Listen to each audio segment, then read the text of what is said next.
hunian vertikal ya, terutama di Jakarta ini itu tuh kayaknya yang lebih bisa jadi highlight itu tuh positioningnya dia. Sebenarnya arsitektur itu tuh kan berangkat dari gimana kita membina suatu lingkungan hidup ya sebenarnya ya. Newton 2 ini ada di posisi, baik kayak tadi positioning, posisinya bagus, ada di posisi yang di tengah-tengah segitiga emas. Di mana segitiga emas ini tuh semuanya dilintasi oleh public transport di Jakarta ini gitu. Semangat pagi Newtizen. Selamat datang di episode pertama podcast Newton 2, Investasi Cerdas di Segitiga Emas. Hari ini kita memperingati Hari Arsitektur Indonesia dan kita udah mendatangkan tamu spesial. Ini arsitek yang highly involved dalam mendesain Newton 1 dan Newton 2. Langsung aja kita sambut. This is Bro Silvano. Halo, terima kasih Niko. Apa kabar Bro Sil? Baik. Baik ya. Thank you. Meskipun hujan-hujan begini, tapi sudah begini ya. datang ke sini buat podcast. Terima kasih banyak ya. Sama-sama, thank you. Oke, mungkin buat awal-awal yang belum kenal nih Newtizen, kita kan sebutannya Newtizen. Newtizen karena Newton ya? Yes, Newtizen.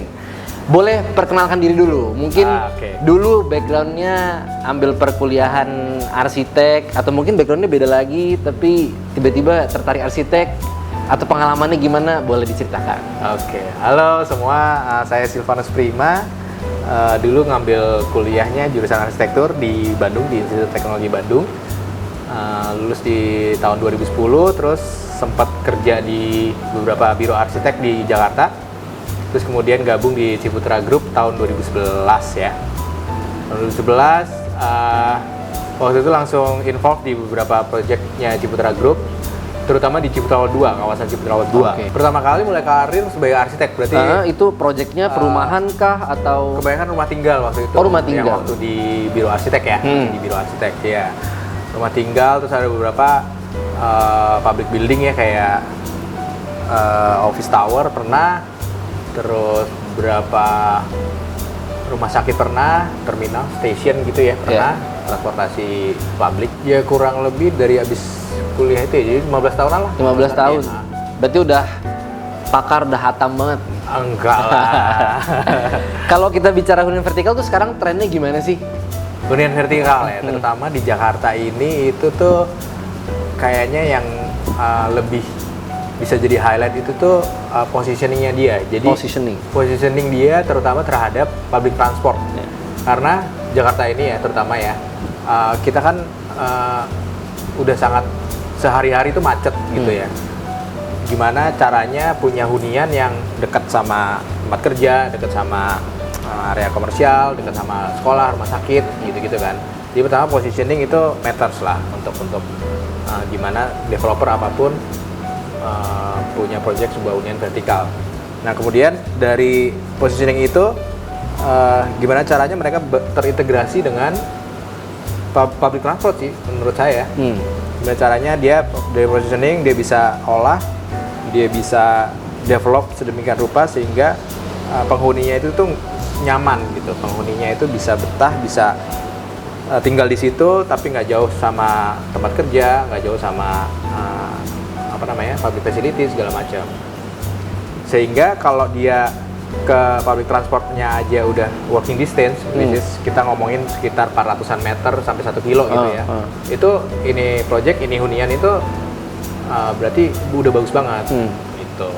Nah, itu yang kita coba terapkan di kawasan Ciputra World 2 ini, di The Newton ini. Nah, Newtizen, berarti dari Brosil kita paham kalau misalkan hunian vertikal itu faktor nomor satunya adalah positioning. Betul. Begitu ya Brosil ya? Iya. Nah, kalau kita bahas positioning, ini tuh ada satu development yang lagi in. Mungkin banyak diadopt di luar negeri dan di Jakarta juga mulai ramai dibicarakan. Namanya itu Transit Oriented Development. Boleh diceritain sedikit mungkin TOD itu konsepnya seperti apa sih Brosil? Nah, kebetulan tadi positioning kan udah jelas lah ya. Iya. Clear ya si Ciputra World, kawasan Ciputra World Jakarta itu memang ada di posisi yang sangat baik, terutama di tengah CBD Kota Jakarta. Nah, terus kalau ngomongin TOD itu tuh kan pengembangan berbasis transit. Jadi gimana caranya seluruh pengembangan di satu kota itu tuh approach-nya justru ke transit duluan, transportasi gitu. kalau kita lihat 2 tahun 3 tahun terakhir lah lagi rame ngebahas IKN. Iya. Nah, ibu kota Indonesia mau dipindah ke Kalimantan, terus apa yang terjadi di Jakarta? Apakah Jakarta terus lantas sepi karena orangnya pindah semua? Enggak juga. Pemerintah mau mencoba membuat Jakarta itu sebagai suatu pusat bisnis.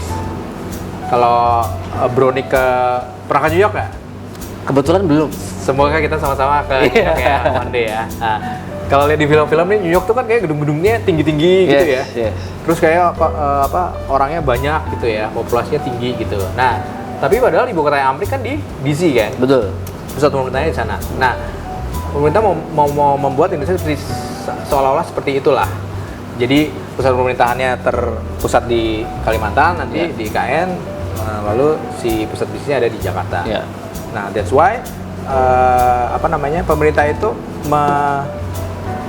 mengimprove Jakarta ini terutama di hal intensitas bangunan. Intensitas bangunan itu kalau pernah dengar KDB, KLB, kalau mau ngedesain bangunan kan biasanya suka harus comply sama regulasi ya. Ya, ini mungkin netizen ada yang belum familiar nih. Nah, kalau KDB itu apa, KLB itu apa tuh Bro Sin? KDB itu kepanjangannya koefisien dasar bangunan. Jadi dalam satu lahan kita itu ada patokannya nih KDB-nya berapa. Jadi maksimum luas lantai dasarnya si bangunan ini itu KDB. Terus ada lagi KLB. KLB itu koefisien lantai bangunan. Jadi setelah tadi dapat lahannya dasarnya berapa, nah KLB itu tuh jumlah luas lantai bangunan keseluruhan total. Jadi dia pengalinya luas lahan. Ya. Jadi kalau misalkan hunian vertikal berarti lantai 1 dan lantai 2 itu dihitung dua-duanya. Berdasarkan luasan bangunan ya, meter persegi ya. Misalnya punya tanah 100 meter persegi, KLB-nya 5. Berarti luas lantai bangunan yang maksimal boleh dibangun itu 5 kali 100, 500 meter persegi. 500 meter persegi ini bangunan. Nah, kalau yang KDB tadi hanya menentukan luas lantai dasarnya aja, yang groundnya aja gitu.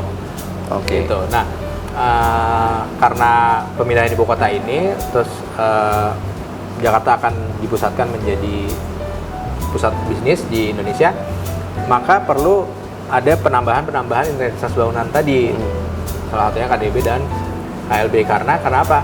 Karena kalau semua bisnisnya di sini kan berarti tetap akan ada banyak orang atau bahkan lebih banyak orang lagi yang akan datang ke Jakarta kan. Nah, pemerintah harus menyiapkan itu semua kan, salah satunya intensitas bangunannya ditambah sehingga ruang-ruang yang ada di Jakarta ini juga akan bertambah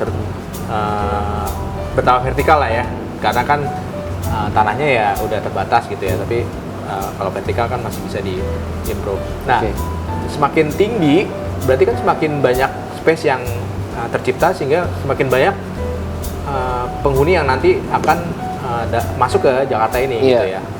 Warganya juga akan makin banyak. Makin banyak penduduk, kalau kotanya nggak dibenerin kan makin macet dong. Kalau semuanya punya mobil juga bakal makin macet kan. Nah, makanya developernya itu harus yang berbasis transit. Jadi TOD itu tuh menjawab masalah ini semua. Jadi gimana caranya orang bisa tinggalnya di hunian vertikal, dia turun ke bawah, dia udah langsung ketemu sama MRT, dia udah langsung ketemu sama bus gitu kan, udah ketemu sama LRT, terus ada shelter Gojek, ada shelter Grab, ada shelter ojek gitu ya. Jadi pergerakannya cepat nih, mobilisasinya juga cepat. Nah itu sih kurang lebih kawasan TOD itu seperti itu. Ini Bro Sil tadi bilang kalau misalkan nanti IKN itu banyak nih IKN pindah nih, ibu kota pindah di ibu kota Nusantara gitu kan. Kedepannya berarti bukannya Jakarta jadi sepi, enggak, tapi malah bakal lebih ramai. Dan trennya justru lebih ke hunian vertikal. Iyalah. Karena tanahnya Jakarta ya cuma segitu-segitu aja kan. Mau nggak mau kita cari space-nya kemana nih kalau buat nampung segitu banyak orang gitu ya, pasti vertikal gitu. Ya, dan negara-negara maju juga udah menerapkan itu kan. Karena nggak akan mungkin kita bisa punya tanah lebih besar untuk bikin perumahan yang landed gitu. Terus kalaupun ada juga pasti kan harganya juga akan sangat tinggi karena demand-nya banyak gitu. Terus malah ujung-ujungnya nggak ada market yang afford untuk beli. Kayaknya netizen udah cukup jelas tentang konsep transit oriented development. Nah, Kalau misalkan kita aplikasikan ke Newton 2, sebenarnya Newton 2 sendiri kenapa bisa dikategorikan sebagai TOD nih, Bro Sil? Ya, ini TOD banget. Karena TOD itu kan tadi balik lagi, mobilisasi orang itu cepat ya. Iya. Pendekatannya, pertimbangannya kan itu dulu tuh, yang poin utama.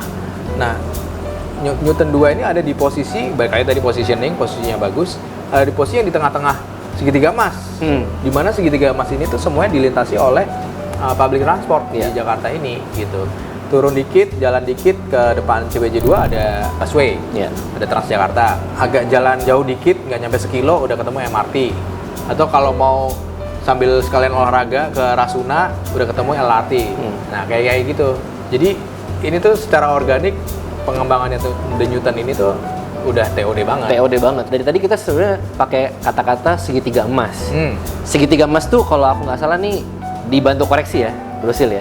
Itu berarti posisi Jakarta yang diapit Jalan MH Tamrin, Rasuna Said, dan Gatot Subroto. Jalan Sudirman, Gatot Subroto, Rasuna Said. Kalau dilihat di peta itu kayak segitiga gitu lah. Oke. Ya nggak segitiga banget tapi ya diapit 3. Dan memang itu segitiga emas Jakarta karena banyak pusat bisnis di situ, gitu ya. Oke. Nah, kalau kita udah tahu konsepnya Newton 2 ini TOD, aku yakin banyak juga netizen yang udah nggak sabar buat lihat-lihat ini unitnya seperti apa, fasilitasnya seperti apa, dan kita juga bakal ngomong lebih banyak lagi. Kita ngobrol-ngobrol sama Bro Sil tentang desain dari fasilitas dan unitnya. Jadi stay tune, kita akan muter-muter di fasilitas dan unit Newton 2.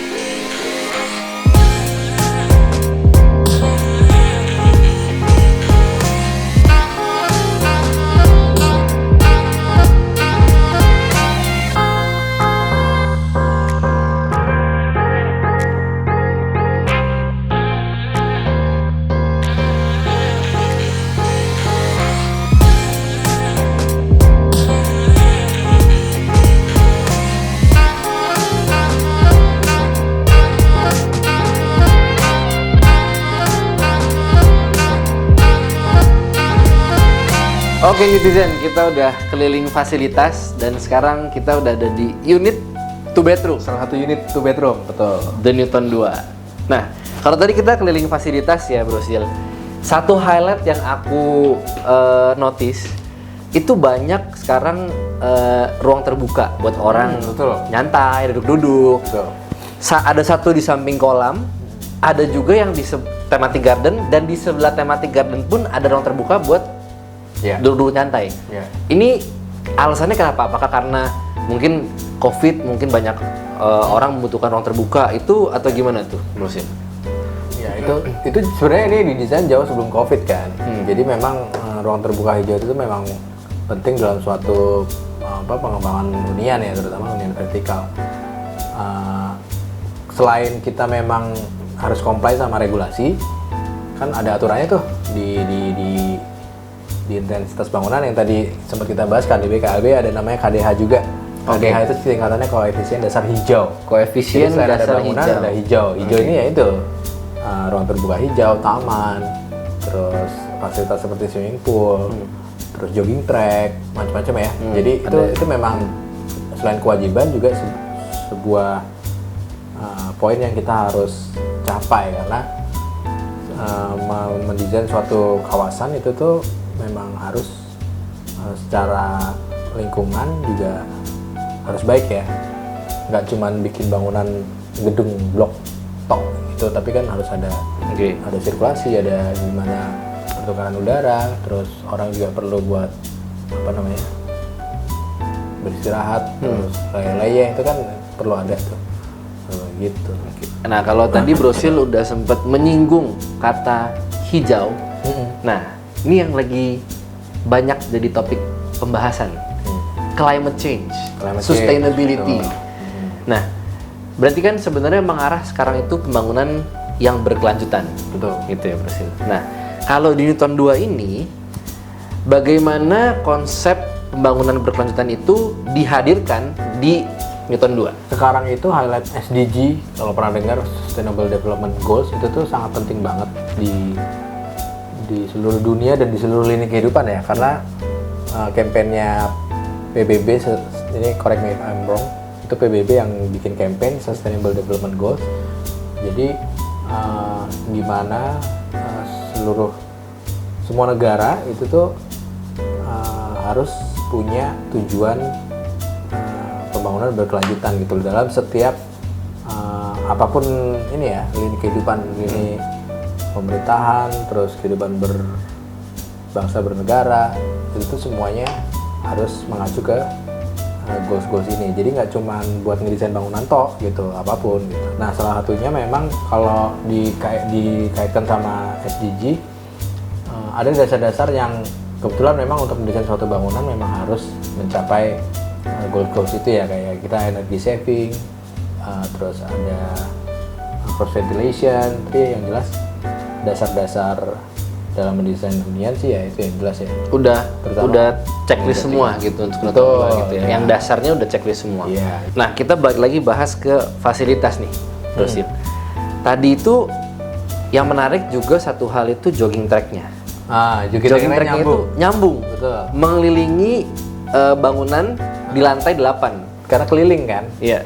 Jadi kalau track-nya berasa agak panjang ya. Iya, betul. Kalau mau lari gitu bisa berkilo-kilo gitu sebenarnya, dia muterin itu aja gitu ya. Karena kan dia looping terus gitu. Dan kalau dibuatnya di lantai 8 itu jadinya nggak bosen karena berasa view-nya tuh sambil enjoy view ya. Iya. Betul.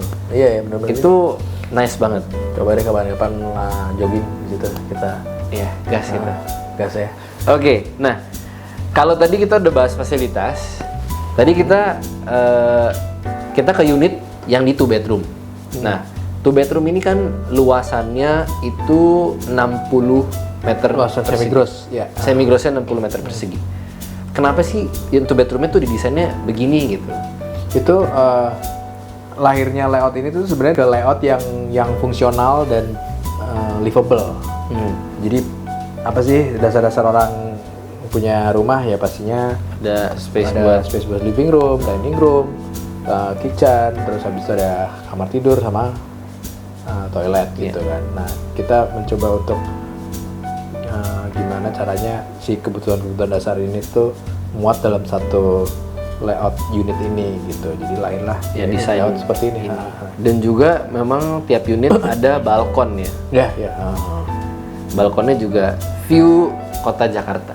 Tuh. Nah, tadi positioning tadi. Iya. Ya kan, posisinya udah bagus. Karena kita lagi-lagi memperingati Hari Arsitektur Indonesia. Apa harapannya mungkin untuk generasi-generasi muda arsitek? Next-nya harus lebih apa mungkin agar bisa catch up sama negara-negara lain?